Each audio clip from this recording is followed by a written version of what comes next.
All right, we should be good. All right, guys, we are going to review the final today. And we're going to also review modules 16 and 17. And we're just going to kind of skim over them. And I'll kind of explain why we're doing that. So module 16 covers security, networking security fundamentals. And although this is very important, not a lot of this will be part of the CCNA certification. And we cover a lot of this stuff in other classes. If you take INFO 2806, which is my tax and intrusions class, we talk heavily on a lot of these topics and actually try and execute some of these vulnerabilities and expose some of them and target machines and do a bunch of fun stuff like that. And so we're going to kind of skim over that mostly because of that, because one, it's not going to be heavily covered on the certification exam itself. You may get one or two questions. They might be multiple choice questions, but they will be lightly weighed, right? Won't be a significant impact if you get them wrong. So there's just a lot to deal with security. This kind of highlights quite a bit. So it's worth going through, but to be honest, I wouldn't invest tons and tons of time on this if you're looking at getting certified. But good information regarding security. And then number two, we cover a lot of this in other courses because security is important.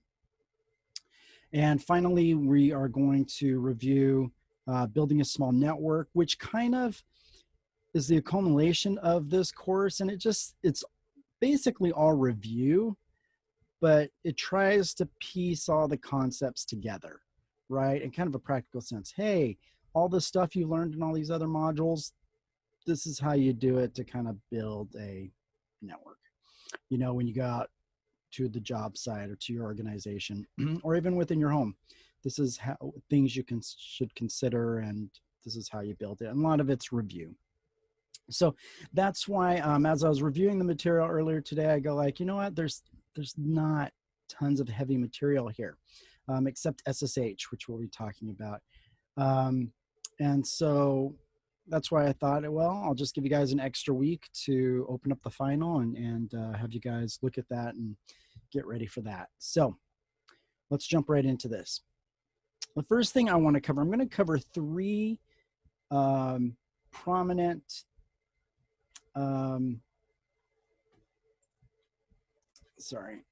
key threats, I guess, that invade security. Now, are there more than these three? Yes.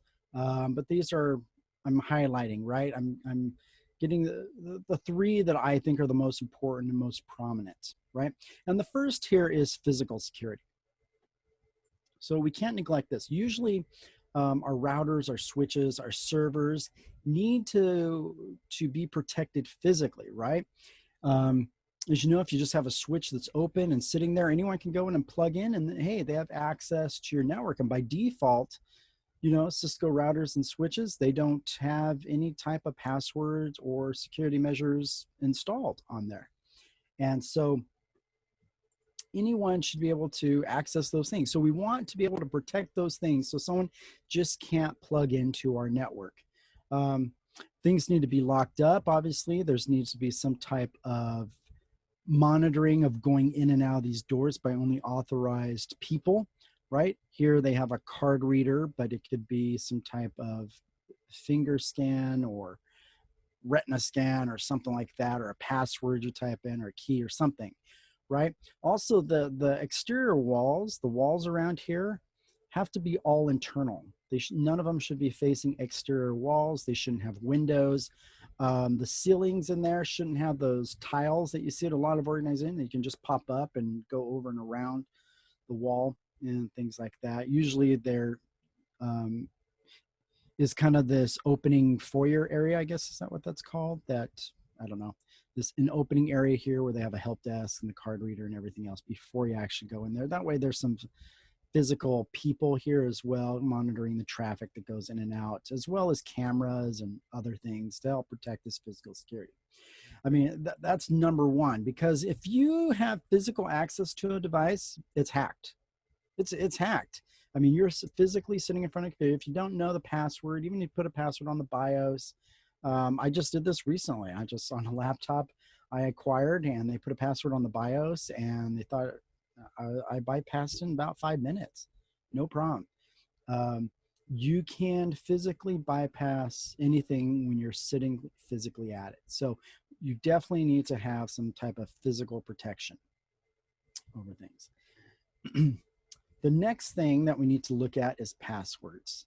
Passwords, first of all, are just a horrible method in and of itself, and can be easily exploited. We see that all the time. And there are technologies that are coming around to help bypass that. You know, I know we use some biometrics. Some of you may have laptops or seen laptops where you scan your thumbprint, or even your cell phone, right? You don't use a password. Sometimes you use a pattern, or you use your thumbprint to access it, or facial recognition. Each one of those have some of their limitations and problems. And if you use a multi-prong approach, that obviously makes it more secure. But the number one way people get access is through passwords. And we, as humans, are just horrible at creating passwords. And so passwords do need to be well thought out. They need to be unique. They need to be long, and they need to be random. And we'll talk a little bit more about passwords as well, what a good password is. And then finally, so we have the physical, we have passwords. And then finally, I'm going to talk about good old updates and just upgrading your software. Everyone hates those little bubbles and pop-ups that come on your Windows machine that tell you Java needs to be updated. Yet again, yes, it does. And Java is riddled with security flaws. So you definitely want to be updating those Java whenever you get those messages that you need to update your operating system and everything else. If it's a Windows machine, you know, they update once a month. It's called Patch Tuesday. And you got to make sure that your Windows machine is up to date, as well as all the other devices. The Cisco devices on your network and your routers and switches are vulnerable just as well and require updates and upgrades.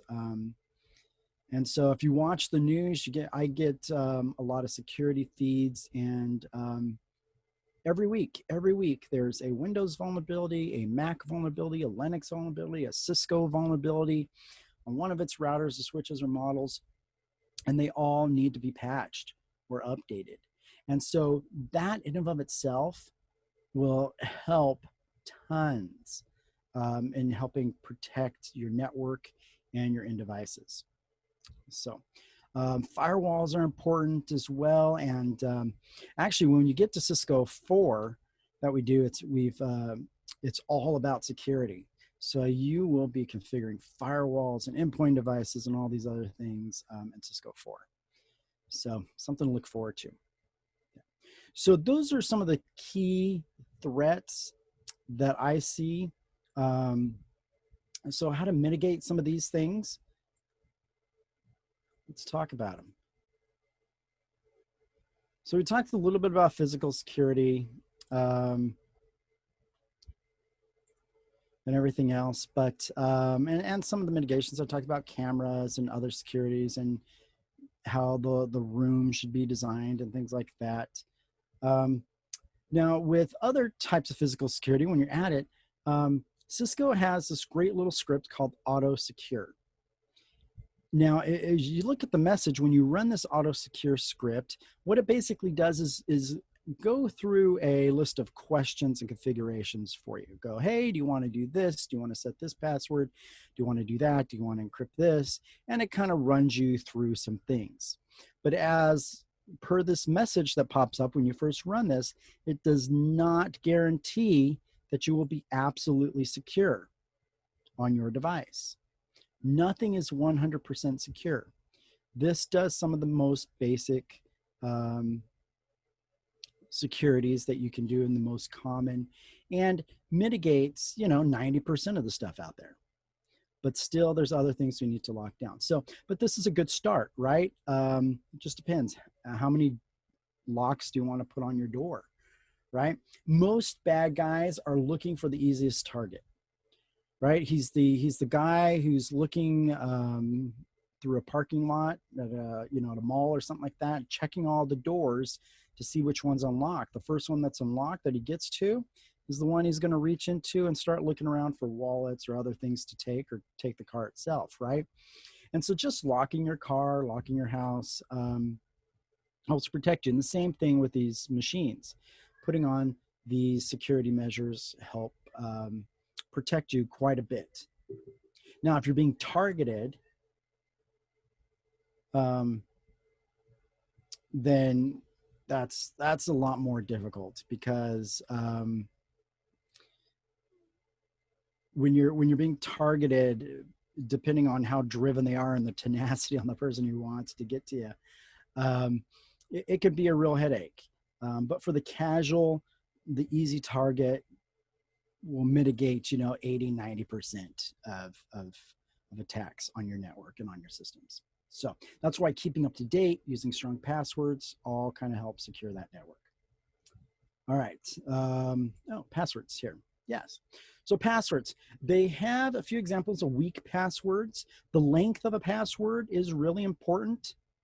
And in one of your labs, you will actually set up a security check within your routers and switches to not accept any password less than 10 letters. So I recommend it 12 or above. You even probably want to go to 16.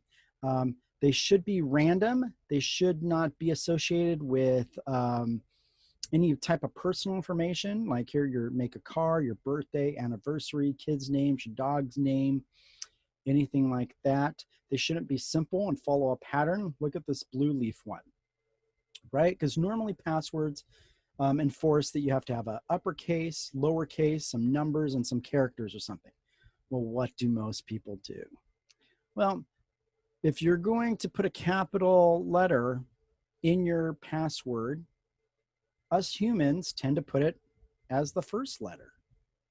Hackers know that. They have algorithms that will automatically do that and put the first password when they're trying to brute force something. They'll try only the capitals first, because that is most likely what it's going to be, right? And when you have a certain length it's supposed to be, let's say it's 12 or something like that, or 10, they'll only try 10, because we normally don't go 11 or 12. If our minimum is 10, we'll always stick with the minimum. Then if you ever have to put numbers, they usually put the numbers at the end. Common practice. Or sometimes they sprinkle them in, like they'll put a, instead of an O, they'll put a 0, try and be real tricky, right? Not tricky at all. They figured out that that's what you do. And any type of clues that help narrow down a type of brute force attack and an algorithm that people use is a security risk. Then if they're numbers, right, we usually try and use numbers that we're familiar with, a birthday year, a birthday month, a wedding anniversary, something like that, that we try and put at the end, right? And usually if you also need a special character, the number one special character people use, guess what? Exclamation point, and guess where they put it? They usually put it right at the end. So like I said, we are really bad at coming up with strong passwords. We're just really bad at it. So I highly recommend that you use password managers, right? Find your best one. I use LastPass right here. I don't know any of my passwords. I have one really secure password. It's very long, very complex, but that gets me to all these passwords. So my Neticat password is located here in LastPass. It autofills when I go to the website. I don't reuse any passwords. Because again, reusing passwords is not a good thing. If they hack one website, Facebook, well, and you use your same password on Instagram and on Google and whatever else, Snapchat, then they have your passwords and your access to all these other systems and devices and social media sites. So you don't want to do that as well. And to come up with a really strong password and a really long one is hard to remember, and you can't remember them all. So I do go with a password manager. There are several out there.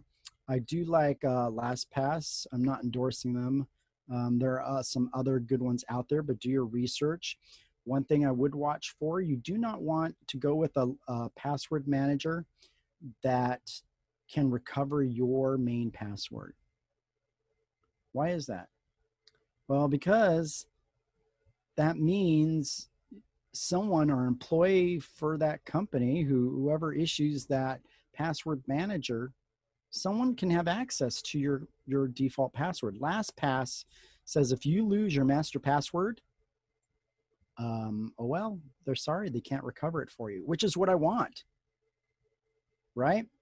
So what do I do in case I do lose my password? Well, you have to give it to someone you trust, or you write it down and you lock it in a safe or a safety deposit box. That's my recommendation.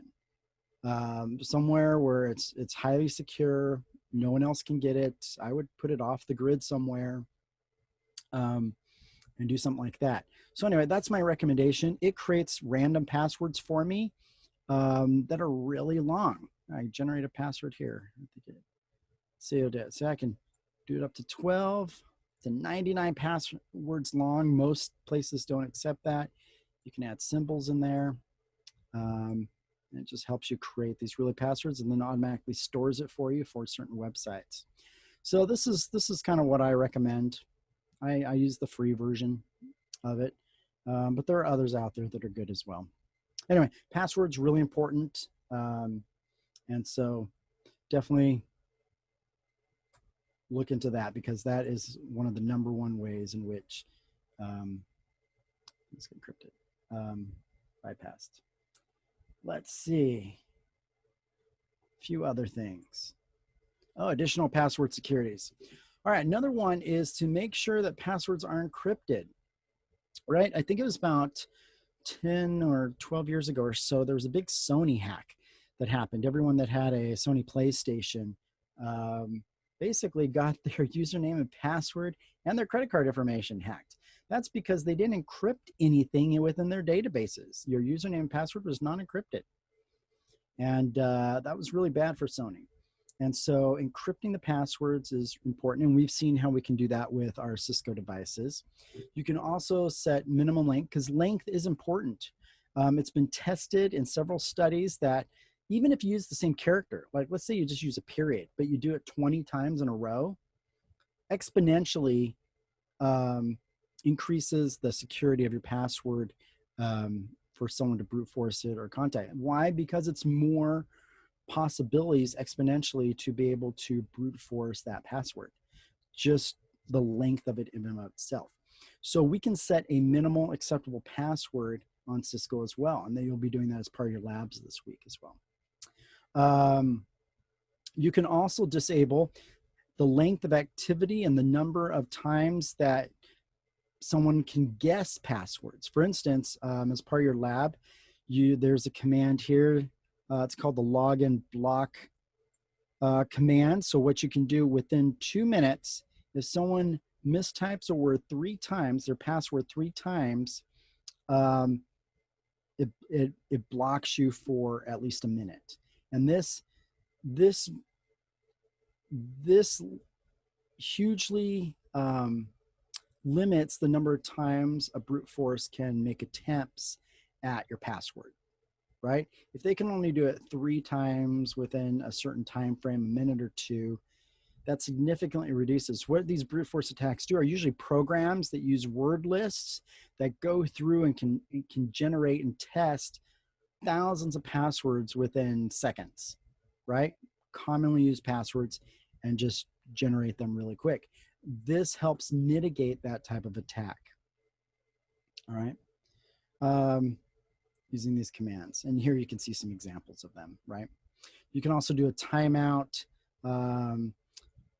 when you're logged in. So you may have noticed that when you're in your Cisco devices, that if you're away for it for about 10 minutes, you're logged out, right? Well, what's that logout time? Well, right here, it's called the exec timeout command. and that's 5 minutes, 30 seconds. So you can cut it in half, right? So that it logs you out quicker if you step away and forget to log out. It logs you out automatically at a quicker time frame, right? The other thing that's important to do is anytime you're doing remote access to a device, like a router or switch, there are two ways that you can do that. You can use Telnet or you can use SSH. Telnet has been around a long time and it's horrible and you should never use it. Why? Because nothing is encrypted.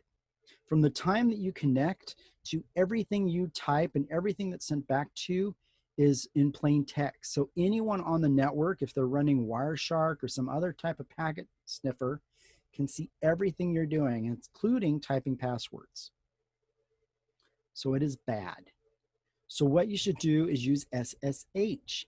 It is a remote connection tool which encrypts all your traffic. And that's what I'm going to demonstrate today. And that's going to be your main lab for this week, is setting up SSH. So you do not need to plug in and be in the same room using a console cable, right? Not tall enough right here, the console cable, to connect to your device. You can do it remotely using SSH, and everything's encrypted and secured. And so we're going to walk through on how to do that and set that up, right? You can literally unplug the console cable, walk away, and be able to connect. And I'll show you how to do that in Packet Tracer today, because it's a little bit different than actually doing it on the physical devices. Another thing, which is a good thing to do, is to disable unused services. You may or may not know that these Cisco devices, most of them, have a web interface and are running a web server. You know, we've been typing in all these commands on our Cisco routers and switches, but you can actually pull up a web interface to your router and switch and do some of the same tasks that we've been doing through a web interface. The problem is that web interface is adds an extra service that can be exploited. So usually we turn that off, so people can't access that web page. All right. So we want to disable those types of services as well if we're not using them. And I think that's it for chapter 17 or module 17. All right, let's go to chapter 17 here.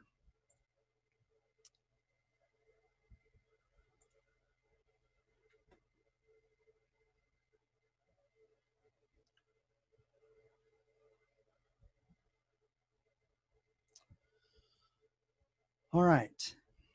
When you are designing a network, so you go work for an organization or even at your home, you're designing some type of small network, the number one factor that limits you usually is cost. Cost is usually the determining factor for most business decisions, right? How can we get the most for the least? Or what are we willing to spend?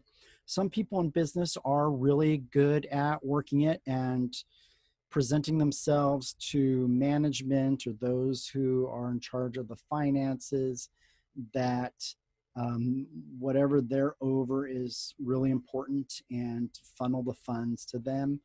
Sometimes it's the culture of the business organization that limits or allows you to spend more, but cost seems to be why we do a lot of things. It's the reason why we use Ethernet right now. Back in the days, back in the 80s, we used to use coaxial. Coaxial is a lot quicker, a lot more bandwidth that you can pump down because it has this really thick copper core, and we can do a lot with it. But guess what? It's really expensive. So guess what went out? The slower Ethernet, right? And we've made some improvements obviously since the 80s with Ethernet. But yeah, but that's one of the determining factors to why we choose certain things. And I know that's me. I would love to have a nice Cisco router switch manage my home network, but I'm not willing to pay $800 for my home router, right? But businesses will, and they'll spend more. But cost is is plays a big functionality. These are some other things you need to think about, and I'm not going to focus on these too much, but speed, expandability, particularly projecting for growth and scalability is really important to project. And then what systems and services you're running is also important as well. And this is a good chapter to review, but again, it's a review chapter of all the other stuff we've learned, and it's just basically trying to tie together all the things we've learned together. What I did want to, besides the cost thing, I want to go through some of the troubleshooting approaches, and I do think this is very important, and they actually do have some troubleshooting scenarios that I highly recommend you go through. We're not going to go through them here now as part of this lecture, but if you want to do well on the CCNA, go through these troubleshooting scenarios. They are a pain to go through, as you've seen in some of our labs that are troubleshooting ones, but hopefully that's where you tend to learn the most and have to use the most brain power to solve, because really those become some of the real world problems, and it helps tie all the conceptual things together without kind of just having a scripted lab to go through. So I highly recommend you go through these scenarios. But I'm going to talk about some of these approaches that you can use when you are trying to problem solve something. And they have a pretty good method for doing this, and this is a pretty common method that's taught in IT. So they have a few steps here that you should follow. Number one is to identify the problem, right? So for instance, this isn't working. Well, why isn't it working, right? Can you not connect to the internet? Is the service down? Identify clearly what the problem is. You know, someone just saying it doesn't work. Well, what doesn't work? What's happening when you do it? What error messages are you getting? All that has to do with identifying the problem. What changes were recently made to the system and then this started happening, whether it was hardware, software, whatever, right? And identify what the core of the issue is. And so there's a lot of questions that have to be asked, and just kind of this identifying the problem, right? I just had somebody just recently, they need help at a church with a projector or something like that. And they just go, the projector's not working. I'm like, okay, what do you mean? Is it powering on? Is it not turning on? Is the light bulb burned out? Did it start to dim? Is it not connecting to the laptop? And I had to ask those questions. What do you mean it's not working? Right? Just so I can know what to troubleshoot. Because if it's not even powering on, well, check if it's plugged in. If it's plugged in, we'll see, but anyway, it's a key step that we can't just jump to, like, oh, it's not, well, I know it's the projector's not working. Well, it's the light bulb, go change the light bulb. Well, you don't know. You really didn't ask all the questions yet. You didn't really determine what it was, right? It may not have been plugged in, right? So step two is then once you have identified the problem, come up with a probable theory. Right? This is where understanding the concepts of networking, of operating systems, these other concepts that you learn, and being able to approach a theory for it. Go, well, it's this. Okay, how do you know it's that? Well, that's step three. Then test it out. You have to develop a test, right? Just like SSH. It blows my mind how so many students will go in, set up SSH on a server or on a router that we're going to be doing in the lab today, and then they set it up and then they don't even test it to see if it actually connects, right? I just go through the lab and I've set it up, and yeah, it told me to type that command, so it worked, and I always type my commands perfect. So yeah, I did exactly what it said. And then I grade it. I go, oh, you can't connect, So you have to test it out. This is also one reason why in your lab reports, I have you guys say, give me a screenshot proving to me that you completed this lab successfully. You have to come up with what that is. That's your test. whatever it is. Sometimes it's a ping. Sometimes it's just looking at the configuration or something else, but you have to have some type of test that can validate what you've done is correct. You don't just walk over, oh, it's light bulb, going, like I was saying with the projector, go, I can walk in, go, oh, it's light bulb, unscrew the light bulb, turn the light bulb on, walk away, right? You turn on the device, make sure it was the light bulb and the light bulb fixed it. I've gotten light bulbs out of packages that were broken and not worked out of the package, right? So you always, you have to test the theory, right, that you come up with. Then establish a plan of action to implement the solution, right? And so test the theory doesn't necessarily mean you solve the problem. I know some of my examples sounded like that, but really it's just like, hey, can I ping from here to here? Can I ping the problems with the router, right? I can ping from my computer to the switch, but I can't ping from my computer to the router. Oh, okay, so it must be the router. Or I can even ping my router, but I can't ping the website. You know, the website might be down. You know, something like that. So if it's the router, if it's the website, that's when you come up with a plan of action. Go, oh, okay, I've tested it out. I know it's the router. I'm going to go in and I'm going to fiddle with the router, right? Come up with the solution. Or I'm going to go to the website and check the server and make sure that the server's running, right? Then verify the solution. Once you have the solution, verify that it's working, right? That's me again, putting in the light bulb and flipping on the switch. That verifies that it's on, right? See, even I'm skipping some steps in some of my examples here. Then finally, and the step that no one ever does is document your findings and your outcomes. As an IT person, as a network engineer, you are going to come up with lots of problems, and some problems you're only going to deal with once a year or something like that. And in that year, a lot of other things have happened and you forget what the original solution was.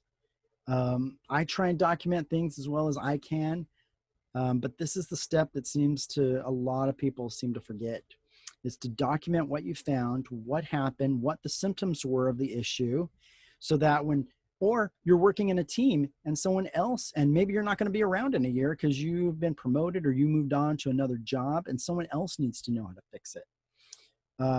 Documentation helps yourself and it helps your team out. So a huge important step to be able to, not to be forgotten, but is rarely done because we get so busy and the problem was such a headache to get done, and now it's working and we're just relieved, and now something else comes in our path, right, that we have to resolve. The other thing I want to talk about is the idea of escalation, right?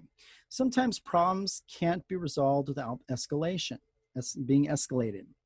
A lot of that has to do again with cost and money. Sometimes a device goes bad, so you have to purchase a new device. Well, that has to be approved by a manager or by someone else. And so make sure that you, as a technician or as an administrator, have gone through the troubleshooting process to verify everything that you could possibly do yourself before you escalate, right? And so anyway, just things to consider. Other things that you can do that'll help you troubleshoot, at least with Cisco devices, is the debug command, right? So the debug command gets all these messages that are kind of annoying sometimes that pop up on the screen. You can always turn off debugging as well. But these messages can also be helpful to you as well. They tell you when interfaces come on or off, when services come on or off. Here's an example of a ping with debug mode on, and you can see the actual pings instead of just seeing the exclamation points being successful, right? You can actually see that you're hitting the correct destination that you're trying to get a hold of. Anyway, debug mode helps provide lots of things. The Cisco devices also have some logging tools as well. And so this is part of the terminal monitoring command. that you can use, and it gives some more extensive logging information in your terminal when you're connected to Cisco devices. You can also turn it off. Down here, it's the command is right here, terminal no monitor. Anyway, because sometimes it can get annoying too and get in the way of your work. So being able to know how to turn those on and off, those messages, and turning them on and off when needed to be able to troubleshoot things can be helpful as well when you're trying to troubleshoot devices. And that's all I have for you guys with the material to be covered. So I'm going to jump into the final and review. Oh, let me demo. Let me go to the lab and demo that. I'm so excited about the final. I want to jump right into that. So the lab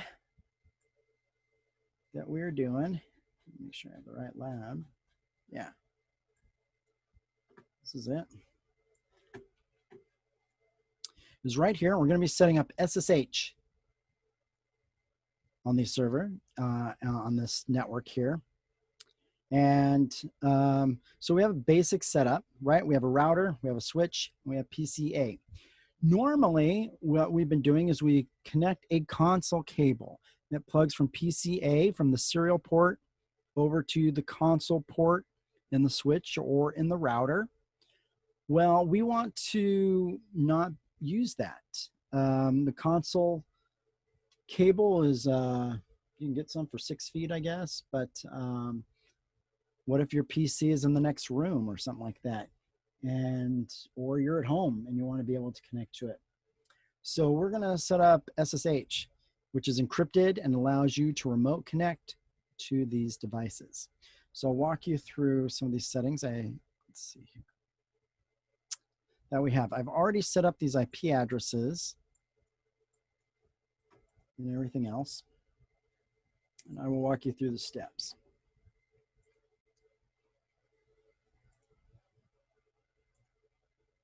All right. So I'm going to start out actually with the router. I'm going to switch.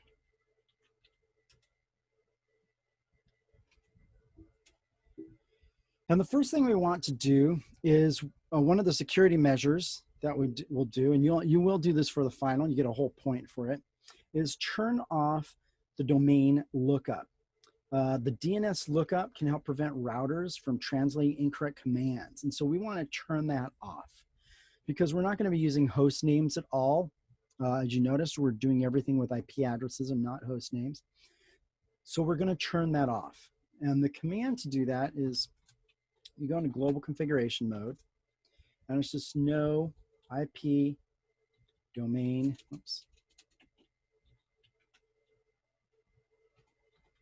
lookup. And that's all it is, right? And then we're going to set up a password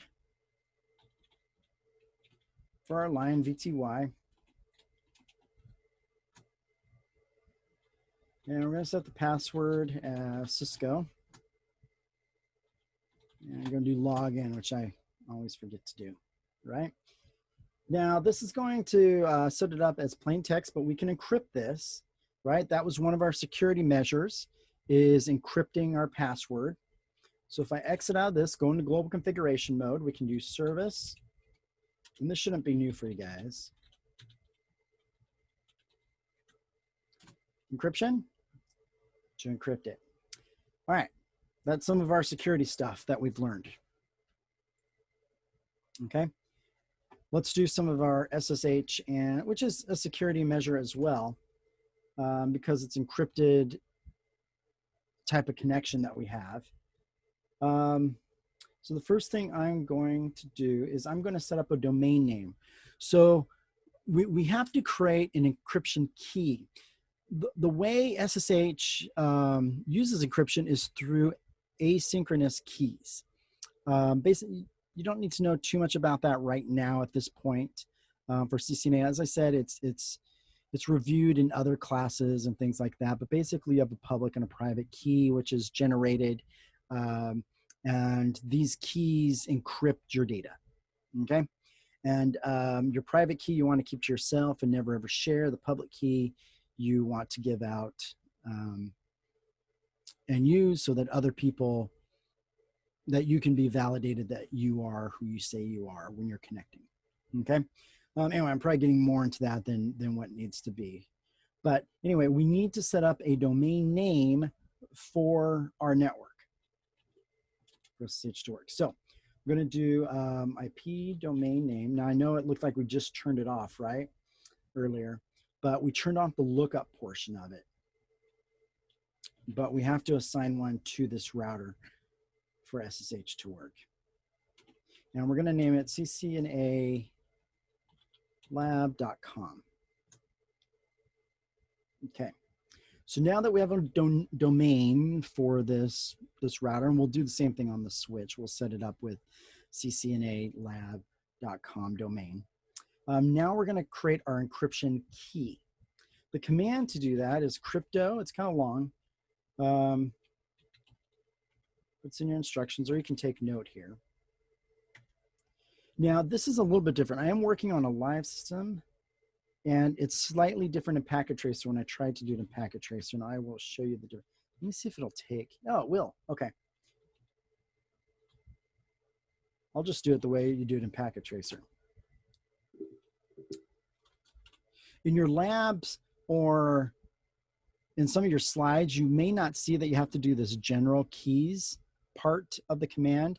You can just do crypto key generate modulus 1024, which is the bits in which we're encrypting here to generate our keys, which is really secure actually. 1024 is fairly secure. You can go up to I think 4096 or something like that if you want. But 1024 is really good encryption in and of itself.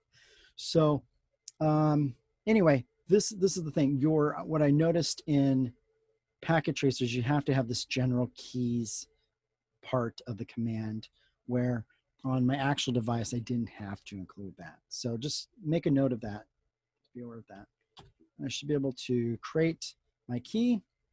And as you can see, it said that I'm on R1 on this domain is what you should get.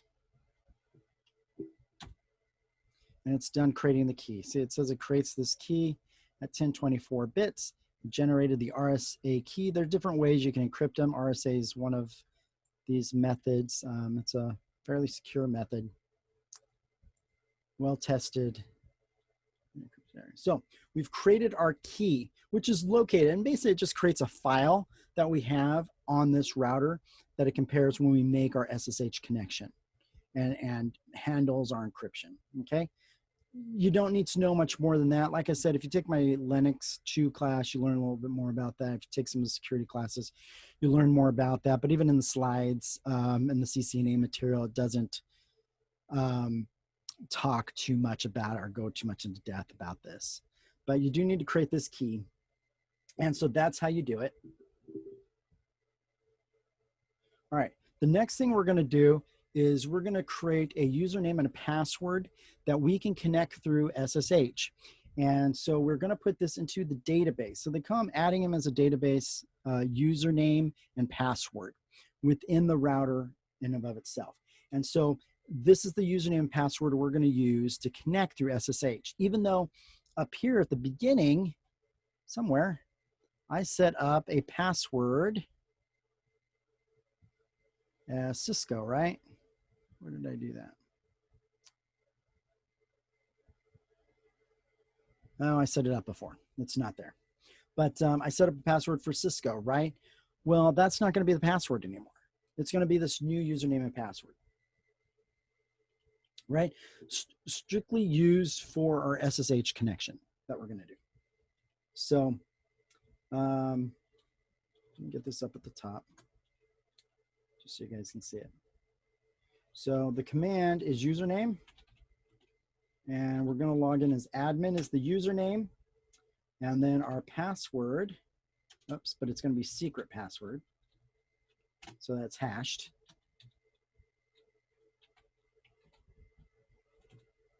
Oops, I'm going to use the @ symbol there. And I want to make this a capital. I think that's the way they do it in the lab. There we go. So I'm putting the username and the password into the database. And it's going to be hashed. That's why we're using the secret. Didn't get an error. So it is good. All right. Now we're going to enable SSH on this router. So we have to go into our line configuration, 04. Oh, I forgot VTY. VTY. And then the command is transport input. And you can do telnet if you want, and your lab actually tells you to do telnet and SSH are the two options. But remember, I don't like telnet, but do what the lab tells you to do. Do both. I'm going to do both here, but you don't have to. You can just pick one. Like if you wanted to, you can just do SSH in and of itself, but the lab has you do both. And so you're activating and allowing both at the same time when you do that. And that's it for your connection. And that's how you set, those are the steps to turn on SSH. Now, since you guys are going to be doing this in Packet Tracer, I want to make sure you can do it because you can do SSH in the command line. I think Windows even supports it now in their command prompt. It's built into Linux and Mac terminals as is by default. But Windows, I think if, as long as you have the latest update in the last year or so, you can do it from a terminal if you're doing it in real life. But I've set it up here in Packet Tracer. To do it in Packet Tracer, you don't just go into the command prompt and type SSH. Admin, this is usually what you do. Like that. That's kind of the syntax to connect via SSH. Like, look at this. I could connect. I have a Raspberry Pi connected here. And I'm actually connected through SSH, but let me disconnect here. Let me make this bigger. So the syntax you'd use, and I'm going to use, that's right. It's all private address. And then it prompts me for a password that I'm actually connecting to this Raspberry Pi machine. This one actually right here. Let's see. And type my password. You don't see what it is. And you can see my command prompt is going to change here. And I am now connected to my Raspberry Pi through SSH, right? Not through a console cable, not through anything else, through the network, right? And so that's what we want to do to our router here, right? I know I'm connected to the console, but that doesn't even need to be plugged in at all. You can unplug that and get rid of it if you want.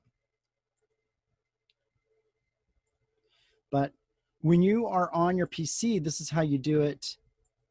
Right. If you scroll down here, so what you need to do is you need to go to this desktop. Then you go over here and you go down. And here there's a Telnet SSH client. So I've just configured this router just like I did that live router with SSH and everything else. And I've put this PC here. And so I'm in PC 0 right here. And I click on this and look at this. There are programs, there are GUI programs. Like I know I did SSH through the terminal, but there are GUI programs you can use. Terraterm, I think, supports SSH. PuTTY is probably the most popular out there. You can download it for free and use it. And that's what we have on our lab computers at school. If we ever get to campus, you'd be using that. So what you do is make sure you pick SSH. There's also the telnet option, but we're going to do SSH because that's encrypted. 92.168.1.1 is the IP address of our router, of where we want to connect to. And then we want to connect as admin. You connect.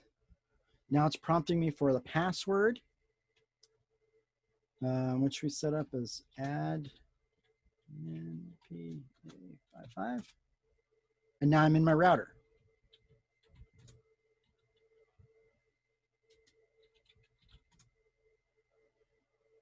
Oh, no password set. Anyway, I didn't set a password or anything else for it. I just set up SSH apparently.